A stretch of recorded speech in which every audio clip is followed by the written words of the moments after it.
मैंने झूठे मुसैलिमा को मार गिराया। मैंने झूठे मुसैलिमा को मार गिराया।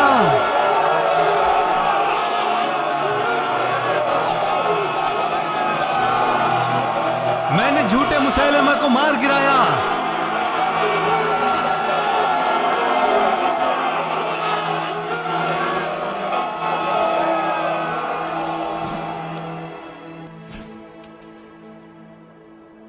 तेरी वजह से ही मुझसे बेहतर शख्स हमजा बिन अब्दुल मुत्तलिब का कत्ल हुआ और तेरी वजह से ही मैंने बदतरीन मुसैलिमा का कत्ल कर दिया। तो फिर आज के बाद क्या मैं भी एक आम आदमी की जिंदगी जी पाऊंगा और लोग मुझे हमजा का कातिल ना कहेंगे? एक बार को तो हम बद्दू अरबों के बीच घिर गए, फिर उन्होंने हमें पीछे जाने पर मजबूर कर दिया। फिर खालिद ने हुक्म दिया कि हर आदमी अपनी लश्कर में वाज़े तौर पर नजर आना चाहिए और अपने लश्कर के झंडे तले लड़ेगा। तो शर्मिंदगी की वजह से कोई भाग ना सका और इस तरह अल्लाह ने हमें फतेह बख्श दिया, अल्हम्दुलिल्लाह। और मैं इस बात की गवाही देता हूं या खलीफतुर रसूलुल्लाह कि खालिद शहादत की नियत से आखिरी दम तक आगे बढ़ता गया जब तक फतेह न मिल गई। और हमें तो एक बार को उनसे इल्तिजा करनी पड़ी कि या खालिद, अल्लाह के वास्ते इतनी आगे ना जाएं, दुश्मन आपके बहुत करीब आ चुके हैं। अगर आपको कुछ हो गया तो हमारी कौम कमजोर पड़ जाएगी। उन्होंने कहा, मैं तुम्हारा मतलब समझता हूं, लेकिन अब मैं पीछे नहीं जा सकता। अगर शहादत उस इंसान को मिलती है जो दुश्मन के सबसे ज्यादा करीब हो तो खालिद सबसे पहले शहादत का हकदार है।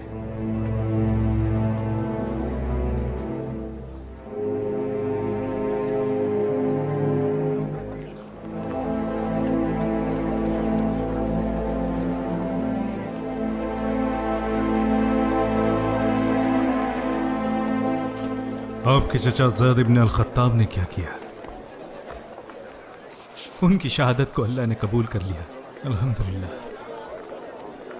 ज़ैद कत्ल हो गए और तुम जिंदा हो, तुम्हें तो खुद पर शर्म आनी चाहिए थी। उन्होंने अल्लाह से शहादत मांगी और उन्हें मिल गई और मैंने कोशिश की लेकिन महरूम रह गया। अल्लाह ज़ैद इब्न अल-खत्ताब पर अपना रहम करे। वो दो बातों में मुझसे आके निकल गए, इस्लाम और शहादत।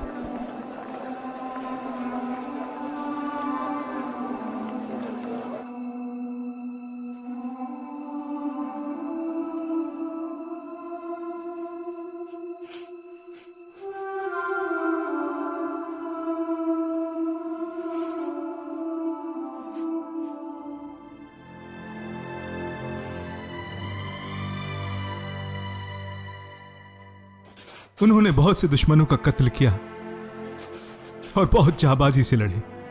उन्होंने रज्जाल इब्न अनफुआ का कत्ल किया, मुसैलिमा फौज का सिपा सालार।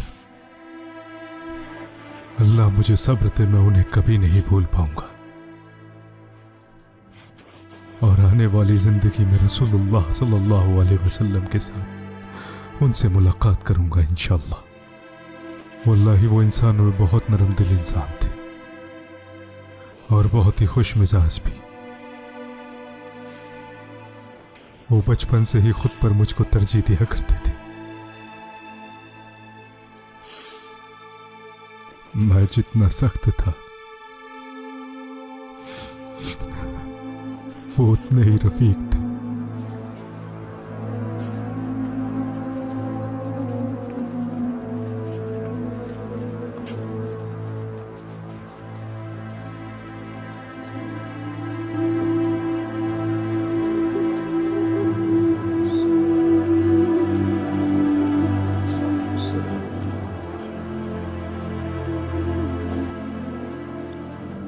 अब्दुल्ला,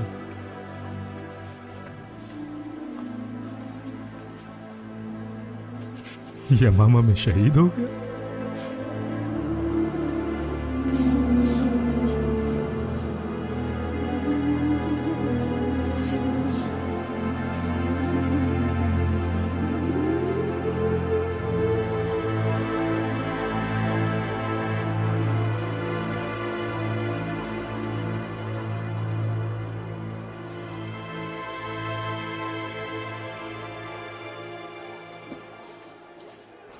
क्यों रो रहे हो अबू जंदल? जब अल्लाह को तुम्हारे भाई की शहादत ही मंजूर थी, इंशाअल्लाह वो हमसे बेहतर लोगों के साथ है और उसकी जिंदगी भी हमारी जिंदगी से बहुत बेहतर है। बल्कि हमें तो खुद पर रोना आना चाहिए। हमें नहीं मालूम कि बाकी बची जिंदगी में अल्लाह ने हमारे लिए क्या रखा है, लेकिन मुझे मालूम है अब्बा की मुझे क्या करना है। वो हक के लिए हमेशा सबसे आगे रहे। अगर उन्होंने किसी काम का अहद कर लिया तो उसे पूरा करके ही मानते थे, अपने काम को फौरन अंजाम देते थे। अब हमारा मक्का में रहने का क्या फायदा अब्बा जी, जब मदीना से लोग खलीफा के हुक्म पर जिहाद के लिए जा रहे हैं। मैंने उनके साथ जाने का फैसला कर लिया है, जब तक कि खलीफातुर रसूलुल्लाह मुझे भी फौज के साथ नहीं भेज देते, फिर मैं भाई से मिल सकूंगा। मैं भी तुम्हारे साथ चलूंगा अबू जन्ना, उस रास्ते पर जिस रास्ते पर मेरा बेटा अब्दुल्ला गया है। अल्लाह रहम करे।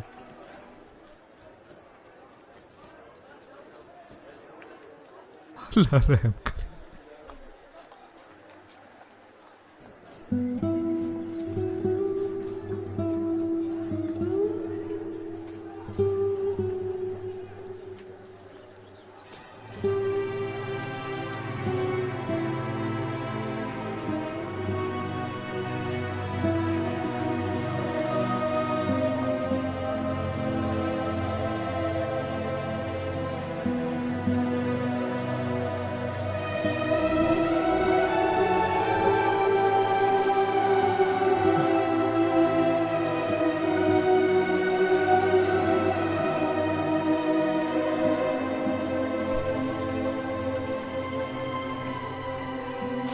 आखिरकार अबू जंदल, तुम आ ही गए।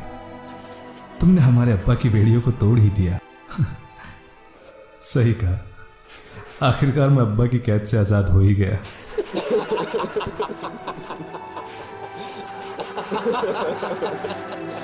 आखिरकार मैं आजाद हो ही गया।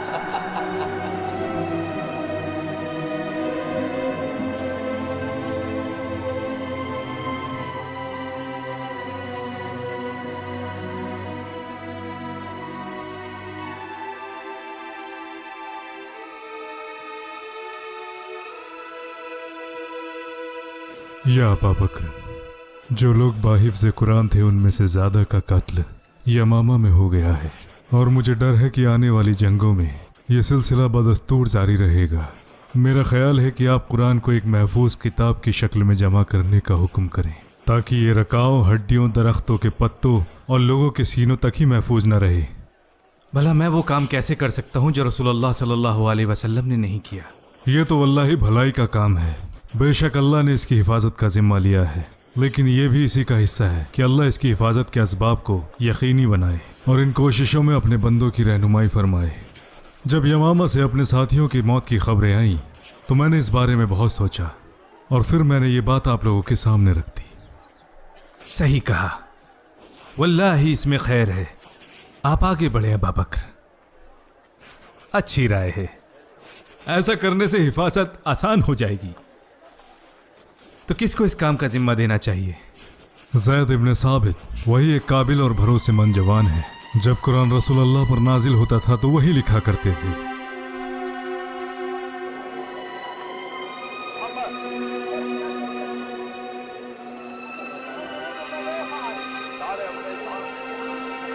अस्सलाम वालेकुम या इब्ने खत्ताब। वालेकुम अस्सलाम। इस्लाम में अब कैसे हो ए उनैना? मुसलमान हूँ अल्हम्दुलिल्लाह, वह मामला अब ख़त्म हो चुका है। और आपके पुराने दोस्तों के क्या हाल हैं? आपका मतलब तुलह अल-असदी? मैंने सुना है कि वो काब कबीले के साथ है और फिर से इस्लाम में वापस लौट आया है। और उसने जादूगरी छोड़ दी क्या? हाँ, ये तो एक जरिया था चीज़ों को हासिल करने का, और फिर उसे भी हक का एहसास हुआ, बिल्कुल मेरी तरह। अच्छा, अब कैसे आना हुआ? हम इस पर आपकी शहादत लेने आए थे, जैसा अबू बकर ने कहा था। क्या है ये? भाई, मैं और मेरा दोस्त अल-अक़रा इब्न हाबिस, जैसे अबू बकर का हुक्म है, और उनसे गुजारिश की। हमारे पास एक बंजर ज़मीन का टुकड़ा है जिस पर ना घास उगती है और ना उसका कोई फ़ायदा है। अगर आप इसे हमें देने पर राज़ी हो जाएं तो मेहनत मशक्क़त करके हम उसे अपने लायक बना लेंगे। अल्लाह के फजल से हो सकता है कि वो हमारे काम ही आ जाए। उन्होंने अपने पास बैठे लोगों से मशवरा किया और सब ने इसे ठीक कहा। फिर उन्होंने ये दस्तावेज लिखे और मौजूद लोगों को गवाह बनाया और कहा उमर की मंजूरी के बगैर ये नाकाबिल कबूल है। उन्होंने आपके पास भेजा मंजूरी के लिए और हम यहाँ आ गए। क्या वाकई ऐसा कहा? जरा मुझे देखने दो।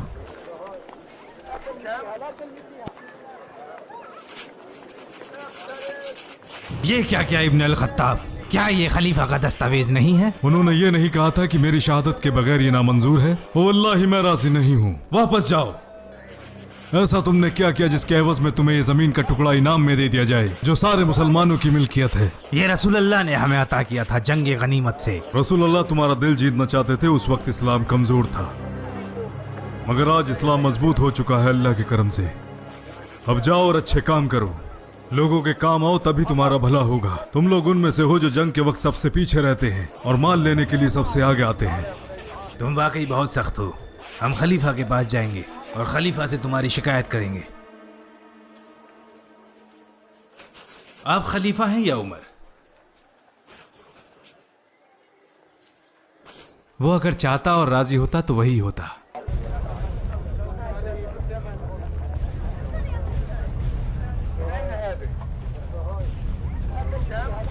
मुझे उस जमीन के बारे में बताओ जो आपने इन दोनों को देने की सोची। क्या वो आपकी जाती मिल्कियत थी या इन सारे मुसलमानों की? ये अवाम की मिल्कियत है। तो फिर यह हक आपको किसने दिया कि अवाम को नजरअंदाज करके इन दोनों लोगों को वो जमीन दे दी जाए? मैंने यहाँ बैठे सभी लोगों से मशवरा किया और सभी ने इसकी सलाह दी। तो फिर क्या आपने सारी मुस्लिम जमात से भी मशवरा किया और ये जानने की कोशिश की कि वो भी खुश हैं या नहीं? क्योंकि वो सब भी इस जमीन के बराबर के मालिक हैं।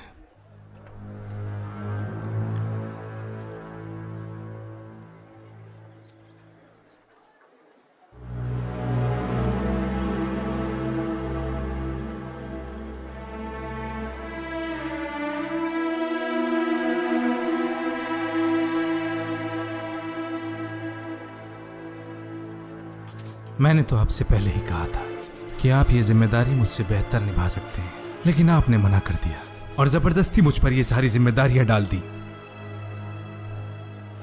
अल्हम्दुलिल्लाह, ये जिम्मेदारियां ऐसे शख्स पर हैं जो मुझसे कई गुना बेहतर है और रसूल अल्लाह के बाद आप सबसे बेहतर हैं, या अबू बकर सिद्दीक।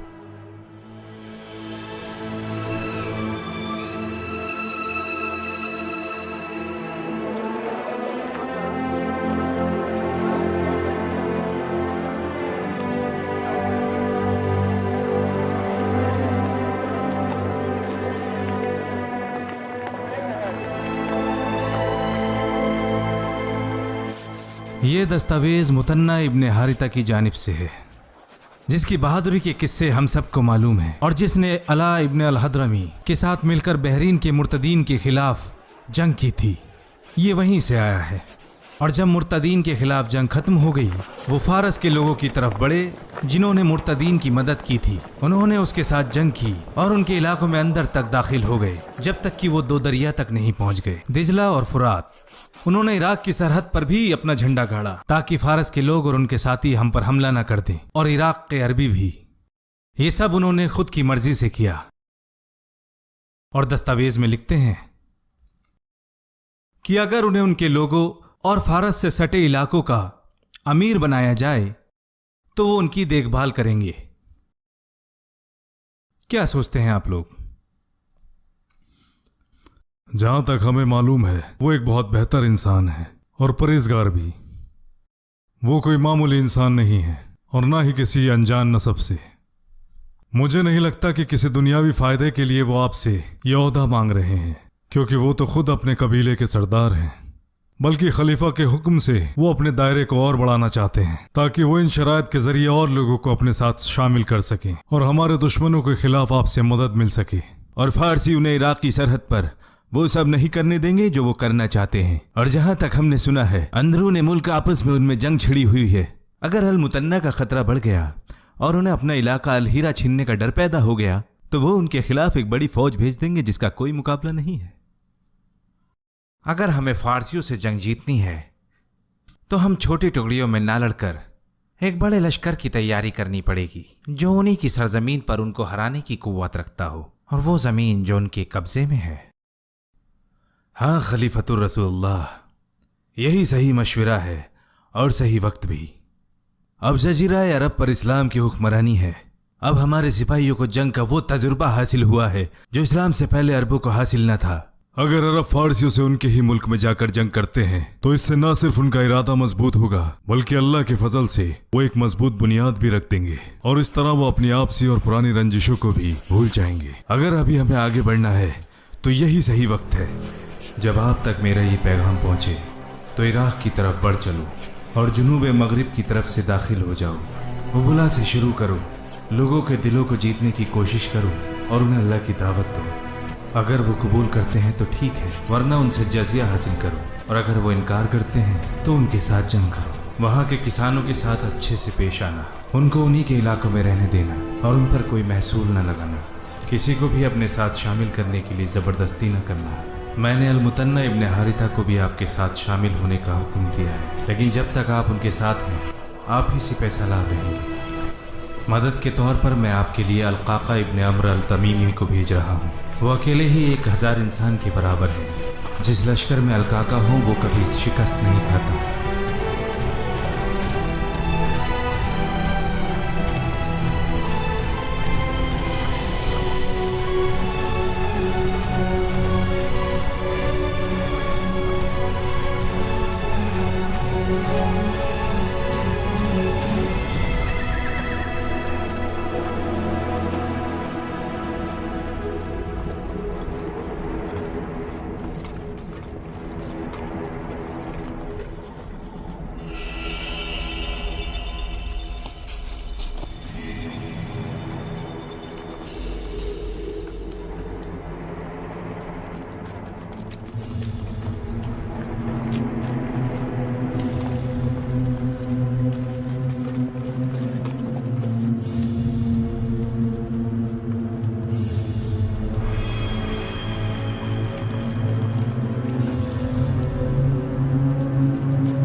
या माशरल मुस्लिमीन, फारसियों के साथ यह हमारी पहली जंग है और इस जंग का अंजाम भी वैसा ही होगा। आप लोग जानते हैं कि उन्होंने हमें पानी तक नहीं पहुंचने दिया और इसी पर हमारी उनसे जंग होगी।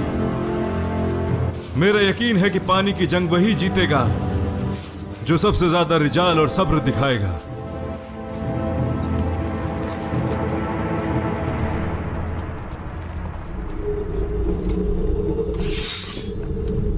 मैं तुम्हारे सिपाही सालार को मुकाबले की चुनौती देता हूं।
खालिद इब्न अल वलीद की तरफ से खलीफतुर रसूलुल्लाह अबू बकर अल सिद्दीक के नाम। अम्मा बाद, मैं आप पर अल्लाह की तारीफ पेश करता हूँ।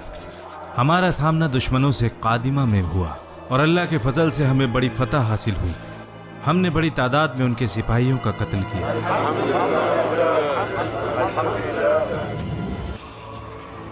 जो लोग भाग गए थे, मैंने अल-मुतन्ना इब्न हारिता को उनका पीछा करने के लिए भेजा।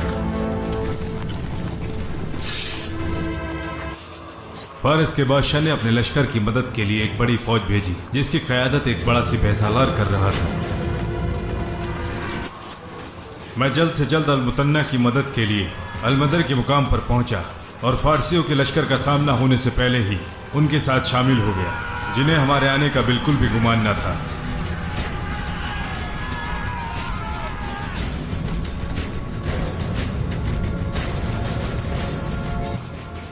उन पर हमले से पहले हमने बामुश्किल अपने हथियारों को जमा किया और बहुत जल्द हमने उनके कमांडर का कत्ल कर दिया, जिससे उनके हौसले और पस्त हो गए और थोड़े ही वक्त में वो लड़खड़ा कर हमारे सामने से भागने लगे।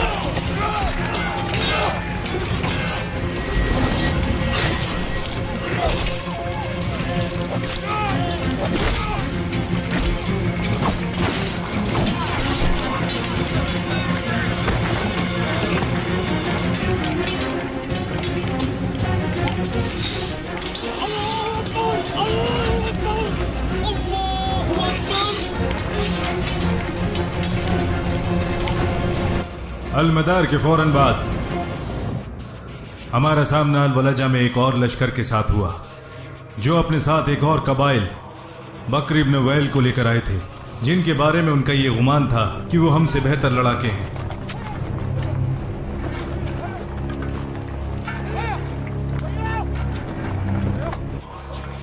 और लश्कर की बागडोर पारस के एक अजीम कमांडर बामन जताविया के हाथ में दी।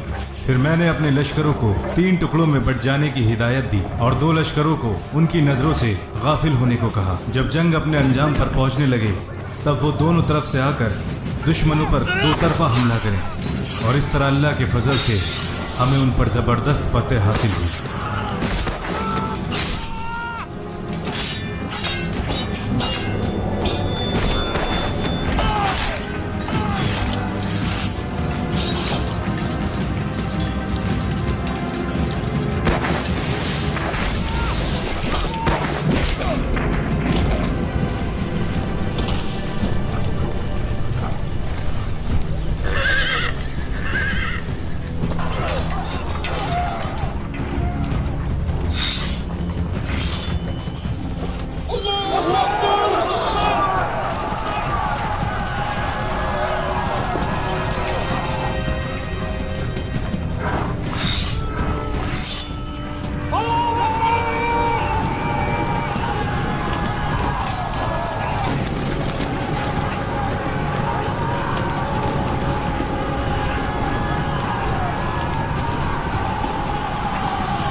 उसके फौरन बाद वो हमसे एक बार फिर मिले, एक मुकाम पर जिसका नाम था उलैस, जहां उन्होंने हमारे खिलाफ एक बड़ा लश्कर तैयार कर रखा था और पिछली हुई सारी शिकस्त का बदला लेना चाहते थे।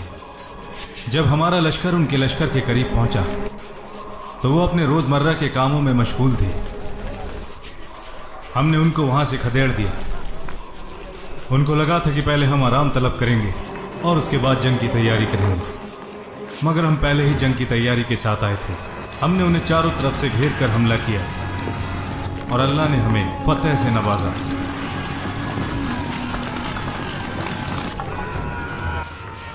खबरदार हो जाओ, खबरदार हो जाओ, मुसलमान आ रहे हैं, मुसलमान आ रहे हैं।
माले गनीमत के साथ हमें चंद जहाज भी मिल गए, जिसका इस्तेमाल हमने अपने लोगों और माल को लाद कर अलहीरा जाने के लिए किया। अल्हम्दुलिल्लाह। ऐ मदीना के लोगों, मदीना के लोगों, अल्लाह ने हमें फारसी फौज पर फतेह दी है और जब हमारा लश्कर अलमदाइन में दाखिल होगा इंशाअल्लाह, और अल्लाह हमें बाकी जगह भी कामयाबी देगा, ये उनकी पहली बर्बादी है अल्लाह के हुक्म से इंशाअल्लाह। आपके शेर खालिद इब्न अल वलीद ने उनके शेर का सामना किया, उनके शेर को, और उन्हें हरा दिया। ख़वातीन खालिद जैसे जाबाज को पैदा नहीं कर सकती। अल्लाहु अकबर।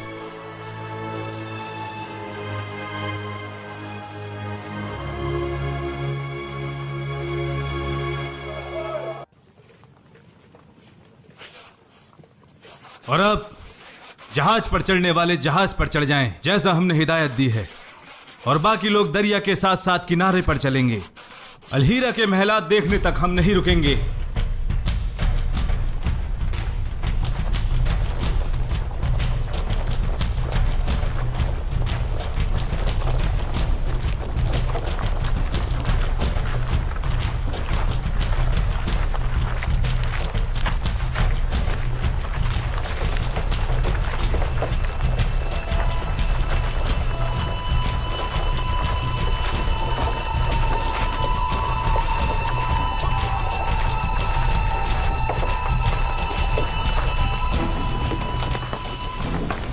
वादा-ए हक अब पूरा होने को है।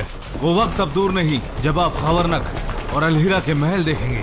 जिस किसी ने भी अलहीरा पर कब्जा पाया है, उसने पूरे इराक पर कब्जा पाया है।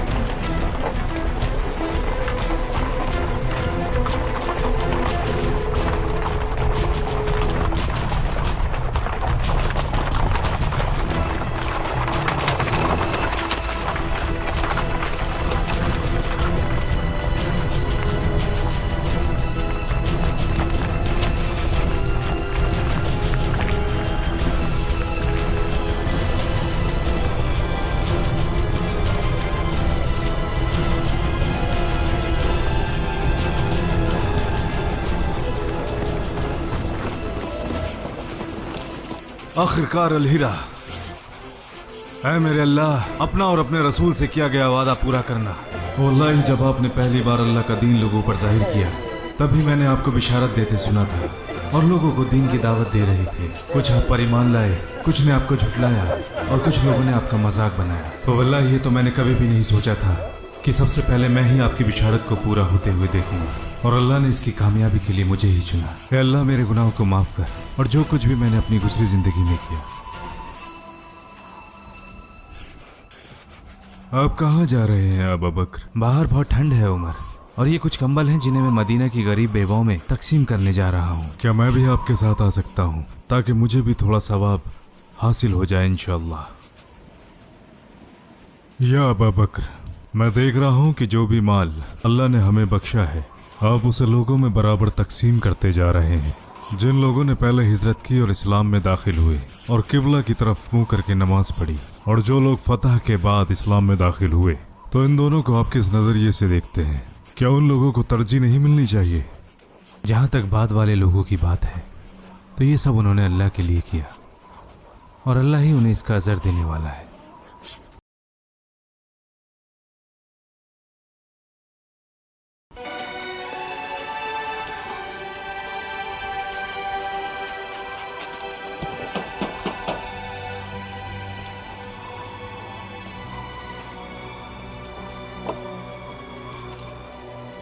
ये कुछ कपड़े हैं जो ठंड से आपको बचाएंगे। जज़ाकल्लाहु अन्ना खैरन या खलीफत रसूलिल्लाह।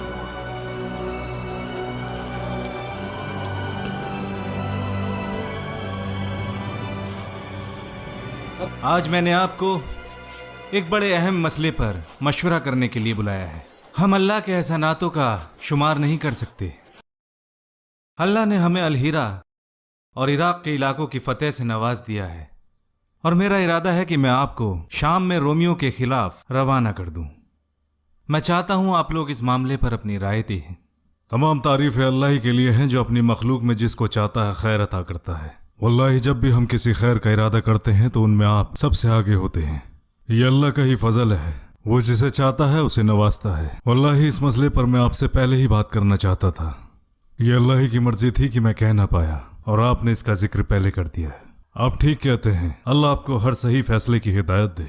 इराक के आज़ाद हो जाने के बाद अब शाम की बारी है, और इसके अलावा अल्लाह के रसूल ने इसका रास्ता पहले ही बना दिया था, मुताह, तबूक और उसामा के लश्कर के जरिए। और जब से इन इलाकों पर इस्लाम की हुकूमत कायम हुई है तो सारे अरब इस्लाम पर जमा हो चुके हैं, और उन इलाकों में जो अरबी कबाइल मुसलमान हो चुके हैं वो उन पर हमलावर होते हैं, हमारे कासिदों और दीन की दावत देने वालों को भी कत्ल करते हैं। और अब उन्हें इल्म हो चुका है कि अल्लाह ने इराक पर हमें फतह बख्शी है। वो लाजमी तौर पर खौफजदा होंगे और अपने इलाकों को छिन जाने का भी उन्हें डर होगा। हमें उनके खिलाफ लश्कर जमा करके शाम में जंग करनी होगी, नहीं तो वो अपने लश्करों को जमा करके हमसे लड़ने के लिए हमारे इलाकों तक पहुंच जाएंगे। या खलीफतुर रसूलुल्लाह, रूमी और बनु असफर दोनों ही बहुत मजबूत हैं और इनका मुकाबला मुश्किल है। मेरी राय है कि आप रमन के कबाइल रबिया और मुदर को जमा होने के लिए कहें। फिर अगर आप रोमियो के खिलाफ खुद क़यादत करना चाहें तो भी ठीक, और अगर किसी और को क़यादत करने के लिए बोले तो भी ठीक। आप लोगों की क्या राय है? या खलीफतुर रसूलुल्लाह, मेरी राय है कि आप लोगों को दीन के लिए हमेशा सही नसीहत देते हैं। अगर आपकी कोई राय हो या आपको लगता है कि मुसलमानों के मुस्तकबिल के लिए क्या बेहतर है तो आप आगे बढ़ें, और बगैर किसी शक व शुबा के हम सब आपके साथ हैं। उस्मान ने बिल्कुल सच ही कहा है। अगर वाकई आपकी कोई राय है तो हमसे मशवरा करें, और आपके लिए गए फैसले पर हमें कोई शक व शुबा नहीं। मेरी भी वही राय है जो उमर, उस्मान और साद की है। और आप क्या कहते हैं अबुल हसन? बेशक आप हिदायत याफ्ता हैं, और आपके लिए फैसलों पर हमें कोई शक नहीं। और हमारी राय में चाहे आप क़यादत करें या आपकी जगह कोई और, फतेह आपकी ही होगी इंशाअल्लाह। शाम में रोमियो से जंग की तैयारी करो, और मैं तुम्हारे लिए अमीर और सिपाही सालार मुकर्रर करूंगा। यमन के सिपाही, और मैं तुम्हारे लिए मुदर और रबिया के लश्कर मदद के लिए भेजूंगा। अपने रब की इताअत करो और अपने अमीरों की मुखालिफत ना करना। यकीन लाओ कि तुम्हारी नीयत और सीरत नेक हो, क्योंकि अल्लाह की मदद परहेजगार और नेक लोगों के साथ होती है। ऐ लोगो, अपने दुश्मन शाम में रोमियो के खिलाफ जंग में शामिल हो जाओ। ऐ मुसलमानों, खलीफतुर रसूलुल्लाह तुम्हें जंग में शामिल होने की हिदायत देते हैं, तो जल्दी करो और आओ इसमें शामिल हो जाओ, और तुम्हें दुनिया और आसमान के बराबर जन्नत का सवाब मिले। या अबू बकर, या अबू बकर, मैं कैसे लोगों को जिहाद की तरफ बुलाऊं अगर मैं खुद ही उसमें न शामिल हुआ तो? मैंने इरादा कर लिया है कि मैं भी उनके साथ शाम जाऊंगा। मुझे आपकी इजाजत की जरूरत है। मैं तुम्हें इजाजत नहीं दे सकता बिलाल। या अबू बकर, अगर आपने मुझे उन लोगों से खरीद कर आजाद कराया था, आप मुझे रोक सकते हैं, लेकिन अगर आपने ये सब अल्लाह के लिए किया था तो मुझे आज अल्लाह की राह में जाने दें। ना वल्लाही या बिलाल, आप तो जानते हैं कि मैं आपसे कितनी मोहब्बत करता हूँ। ये बात मुझे गमज़दा कर देगी कि मैं रसूल अल्लाह के शहर में तुम्हें ना देखूं, और जब तुम्हारी अजान की आवाज़ मेरे कानों में नहीं आएगी तो तुम मुझे बहुत याद आओगे। आप तो जानते ही हैं अबू के बकर, बाद भी जब मैंने अजान देने की कोशिश की है, मेरी आंखों से आंसू आ गए हैं और मेरी आवाज़ ने मेरा साथ नहीं दिया। मैं आज के बाद अजान नहीं दूंगा। ठीक है बिलाल, ठीक है। आपके यहाँ से जाने पर अल्लाह मेरी मदद करे।